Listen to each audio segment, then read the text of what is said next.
تیرے نبی کا فرمان ہے کہ میری امت کے علماء بنی اسرائیل کے نبیوں کی طرح ہوں گے. اگر یوسف کے لیے بچہ بول سکتا ہے تو میرے کتب کے لیے بھی بولنا چاہیے. اگر یوسف علیہ السلام کے لیے بول سکتا ہے تو میرا قطب الدین بھی سچا ہے. اس کے لیے پھر اٹھے, اس بی بی کی طرف بڑھے. لوگ کہنے لگے نہ جانے اب کیا ہوگا. جب اجمیر کے بادشاہ نے, عطا رسول نے, ہند الولی نے, امام الاولیاء نے کپڑا کھینچا اور کہنے لگے وہ بچے تو جانتا ہے نا تیرا باپ کون ہے, 2 مہینے کا بچہ. جب نانا بولا تو بی بی کہنے لگی اب کیا کر رہے ہو, بچے بھی کبھی بولنے ہیں. میں بی بی چپ کر, ان اللہ علی کل شیء قدیر, میں کمزور رب کا ماننے والا نہیں, قدرتوں والے رب کا ماننے والا ہوں. وہ چاہے تو بچے بھی بولتے ہیں. قرآن کہتا ہے حضرت عیسیٰ بولے تھے انی عبداللہ آتانی الکتاب. مریم بھی تو ولی اللہ تھی, وہ نبی تو نہیں تھی. اگر ولی اللہ بنی اسرائیل کا ہو بچہ بول سکتا ہے, تو اگر ولی اللہ محمد عربی کی امت کا ہو تو بچہ پھر بھی بول سکتا ہے. یوں کپڑا ہٹایا, بچہ بول. 2 مہینے کا بچہ ماں کی گود میں اٹھ کے بیٹھ گیا اور بچہ بول کے کہنے لگا السلام علیکم یا ولی اللہ. جب یہ لفظ ادا کیے تو نعرے لگنے لگے, لوگ رونے لگے. بی بی بے ہوش ہو کے گری, فرمانے لگے مجھے سلام نہ کر, میرے کتب کی بات بتا. کہنے لگا قسم ہے اللہ کی عزت کی, وہ سامنے مجمع جو سردار بیٹھا ہے وہ میرا باپ ہے. قطب الدین تو بے گناہ ہے, قطب الدین تو بے گناہ ہے, میرا باپ تو وہ بیٹھا ہے. یہ قاضی بھی سازش میں شریک ہے. کئی مسلمان خریدے گئے, یہ گواہ خریدے گئے.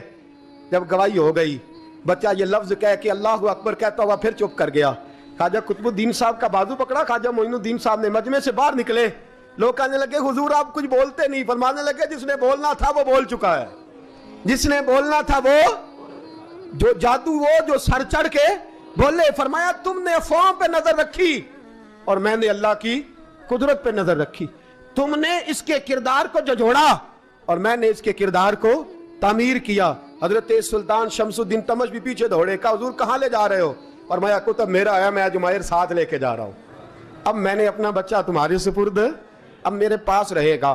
تم نے ستایا میری اولاد کو, اب یہ میرے پاس رہے گا, میں نے نہیں تمہیں دینا.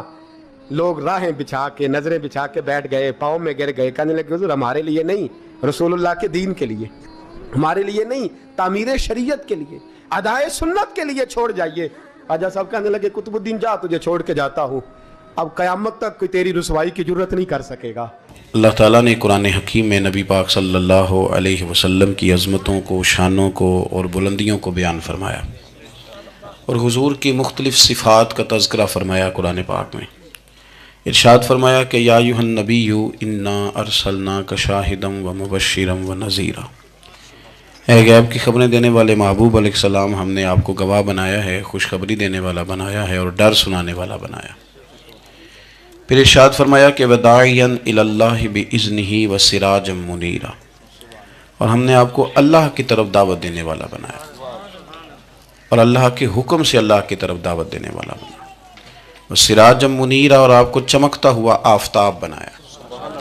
نبی پاک صلی اللہ علیہ وسلم کی ہر شان ہی وراء الورا ہے, لیکن یہ جو حضور کی صفت مبارکہ ہے نا داعیا الی اللہ کی, کہ حضور لوگوں کو اللہ کی جانب دعوت دیتے. نبی پاک صلی اللہ تعالیٰ علیہ وسلم بندوں کا اپنے رب سے رشتہ جوڑتے, گھبرائے ہوئے لوگوں کو, پریشان لوگوں کو, اور جو لوگ سمجھتے تھے کہ شاید ہم کوئی دنیا کے کمزور لوگ ہیں اور یہ مالدار اور یہ اقتدار والا آدمی ہی بڑا ہے, ان سب کو حضور نے مایوسیوں سے نکالا. اور اللہ کے رسول صلی اللہ علیہ وسلم نے یہ سبق پڑھایا کہ تم سب حضرت آدم کی اولاد ہو. عربی کو اجمی پر, گھورے کو کالے پر کوئی فضیلت حاصل نہیں. لوگوں کی ہر پریشانی حضور نے نکال کے ان کا رجوع ان کے رب کی طرف کرایا.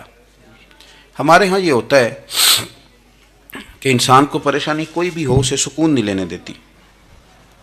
وہ کوئی بھی ہو, محفل میں کسی بندے کا بٹن ٹوٹ جائے نا یہ گلے کا, تو کوئی دیکھے نہ دیکھے اس بیچارے کی ساری توجہ بٹن پہ رہتی ہے, میرا بٹن ٹھیک نہیں.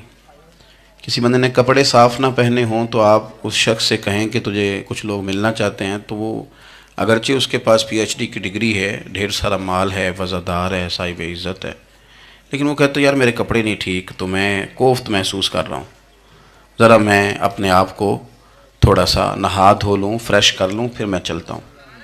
آپ کے ظاہری جسم پر ایک آدھ دھبا ہو تو وہ آپ کو سکون نہیں لینے دیتا، اور اگر دھبے باطن پہ لگ جائیں، بہت سارے دھبے ہیں جو باطن پہ ہوتے ہیں، مجھے جان لو، مجھے پہچان لو، میرا بھی کوئی نام ہے، میں بھی کچھ ہوتا ہوں، یہ بھی ایک دھبا ہے، ایک مصیبت ہے۔ اور میری عزت کرو، مجھے بھی کسی طریقے سے کسی نشست پہ جگہ دو، یہ بھی ایک دھبا ہے۔ یہ ہمارے ہاں، ہمارے ملک کے اندر سیاستدانوں سے لے کر مذہبی لوگوں تک الا ماشاءاللہ پروٹوکول کا ایک مزاج آیا ہے، یہ بھی بڑی دشواری پیدا کرتا ہے عام لوگوں کے لیے، بڑی آزمائش میں لوگ آ جاتے ہیں۔ حسد کر لینا، کسی بندے کی نعمت کو دیکھ کے جلنا، یہ بھی آپ کو بڑا بے سکون رکھتا ہے۔ تکبر کرنا کہ میں کوئی چیز ہوں اور باقی کو تھوڑے سے مجھ سے چھوٹے ہیں، یہ سارے دھبے، یہ ساری نقصان کی چیزیں۔ اور نبی پاک صلی اللہ علیہ وسلم نے تعریف یہ بیان کی، فرمایا ما حاک فی صدرک، یہ جو تیرے گناہ ہیں یہ تیرے سینے میں کھٹکیں گے، یہ تجھے بے چین رکھیں گے، یہ کانٹے کی طرح چبھیں گے۔ تو جتنے مرضی اچھے کپڑے پہن لے، جتنی مرضی اونچی جگہ بٹھا دیا جائے، اگر تیرے اندر کوئی روگ ہے وہ تجھے سکون سے نہیں جینے دے گا۔ رسول کائنات صلی اللہ علیہ وسلم نے نا لوگوں کی توجہ رب کریم کی جانب لگائی۔ حضور نے لوگوں کو بتلایا کہ تمہارا رب نا عاجزی کو پسند کرتا ہے، تمہارا رب سادگی کو پسند کرتا ہے، تمہارا رب انسانوں سے پیار کرنے والے کو پسند کرتا ہے۔ حضور سید عالم صلی اللہ علیہ وسلم نے ہمیں یہ سبق پڑھایا کہ زیادہ باتیں کرنے والے کو نہیں، اللہ سچ بولنے والے کو پسند کرتا ہے۔ بہت اونچے اور لمبے چوڑے دولت والے اور مالدار آدمی کو نہیں، بلکہ جو آدمی دیانت داری سے زندگی گزارے، رب اس کو زیادہ محبوب رکھتا ہے۔ تو ہماری یہ جتنی بھی آزمائشیں ہیں، میلاد والے محبوب صلی اللہ علیہ وسلم نے نا یہ ساری ہماری دور فرما دی، ساری۔ آپ دیکھیں ہمارے ہاں ایک بیماری ہوتی ہے، وہ تکبر کی بیماری ہے، اور وہ صرف مالدار کو نہیں ہوتا، بلکہ حضرت سعدی شیرازی فرماتے ہیں کہ میں نے بہت سارے جھکے ہوئے لوگوں میں تکبر دیکھا ہے۔ جو بڑا میٹھا بولتے ہیں نا، کئی دفعہ کہتے ہیں جی کیا بات ہے جی، سبحان اللہ، ماشاء اللہ، بڑا میٹھا بولتے ہیں، تو یہ نہیں میٹھا نہیں بول رہے ہوتے، یہ آپ کو شیشے میں اتار رہے ہوتے ہیں۔ آپ نے کسی کی تعریف کرنی ہے تو پشت کے پیچھے کریں، وہ اصل تعریف ہے۔ آپ کوئی ایسا کام نہ کریں جس سے چھلکے لفظوں میں کہ میں نے کسی کو بنایا ہے، اس سے نا آپ کو خود محسوس ہوگا کہ میں حقیقت پہ زندگی نہیں گزار رہا، میں تو کوئی اداکاری کر رہا ہوں۔ اور جو لوگ کہتے کچھ اور ہیں، کرتے کچھ اور ہیں، تو وہ خود بڑے پریشان رہتے ہیں، وہ جانتے ہیں کہ یار یہ میں کہاں الجھ گیا ہوں۔ تو بھائی یہ جو بہت زیادہ ہمارے دلوں کے اندر چیز ہے، اور یہ ہر مقام پر بہت سارے لوگوں کو یہ چیز حاصل ہے، میں دیکھتا ہوں کہ درجہ بدرجہ ان چیزوں کا شمار ہے۔ کچھ کا خیال ہے کہ میری ڈگری زیادہ ہے، اور کچھ کا خیال ہے کہ مجھے عقل زیادہ ہے، کچھ کا خیال ہے کہ میری شہرت زیادہ ہے، تو کچھ کا خیال ہے کہ میری دولت زیادہ ہے۔ آہستہ آہستہ وہ الجھاؤ پیدا ہوتا ہے، کسی کا کچھ نہیں جاتا، وہ خود آدمی بے چین رہتا ہے۔ حال دیکھیں نا، یہ میری طرح کو بندہ آ جائے نا محفل میں، جس کو عادت ہے اسٹیج پہ بیٹھنے کی، اچھے لوگوں کی، بزرگوں کی، سادات کی بات نہیں کرتا، تو اس کو کبھی بیچارے کو پیچھے بیٹھنا پڑ جائے نا، تو وہ گردن اونچی کر کر کے نقیب محفل کو دکھاتا ہے کہ میں آ گیا، کسی طریقے مینوں بھی ساتھ لے کے، بے چین رہتا ہے۔ اور اگر اسے سکون حاصل ہو کہ بھئی حضور کی محفل میں بیٹھنا ہے، جہاں جگہ مل گئی وہیں پہ ٹھیک ہوں، اور وہ سکون کے ساتھ، دیکھو اس محفل کا مہمان خصوصی میں نہیں، حضرت بزرگ تو سرپرستی کاری رہے ہیں، میں نہیں، اس محفل کا تو مہمان خصوصی وہ بندہ ہے جس نے محفل سے پہلے یہاں جھاڑو دیا ہے، جس نے یہاں دریاں بچھائی ہیں، جس بیچارے کی فوٹو بھی کوئی نہیں آئی، وہ مہمان خصوصی ہے۔ اور اس محفل کا تو وہ مہمان خصوصی ہے جو چپ کر کے کہیں کونے میں بیٹھا ہے، اس کو کوئی دلچسپی نہیں کہ کوئی مجھے بھی جانے گا، کوئی مجھے بھی پہچانے، اسے تو اتنا پتہ ہے کہ میں اپنے پیارے حبیب کی تعریف سننے کے لیے آیا ہوں۔ آپ اپنے اس طرح آپ کا ذوق دوبالا رہے گا اگر آپ عاجزی کے ساتھ، انکساری کے ساتھ، رب رسول کی رضا کے لیے کسی جگہ بھی آپ اپنے آپ کو سیٹ کر لیں گے تو ماحول آپ کا ٹھیک رہے گا، ورنہ آپ الجھاؤ کا شکار ہیں، ورنہ آپ پریشان ہیں، ورنہ آپ تکلیف میں، ورنہ آپ آزمائش میں۔ بخاری شریف میں حدیث ہے، قاضی ایاز مالکی رحمۃ اللہ علیہ نے بڑی تفصیل سے لکھی ہے، راوی حضرت انس بن مالک ہیں۔ ایک بندہ بڑی دور سے آیا نبی پاک صلی اللہ علیہ وسلم کی زیارت کے لیے، بڑی دور سے۔ عرب کے جو سردار ہوتے تھے ان کے بڑے ناز نخرے ہوتے تھے، وہ خیر آج بھی ہیں، پروٹوکول کا ماحول آج بھی، یعنی وزیر صاحب کے آگے دو چار گاڑیاں نہ ہوں تو ان کو مزہ ہی نہیں آتا،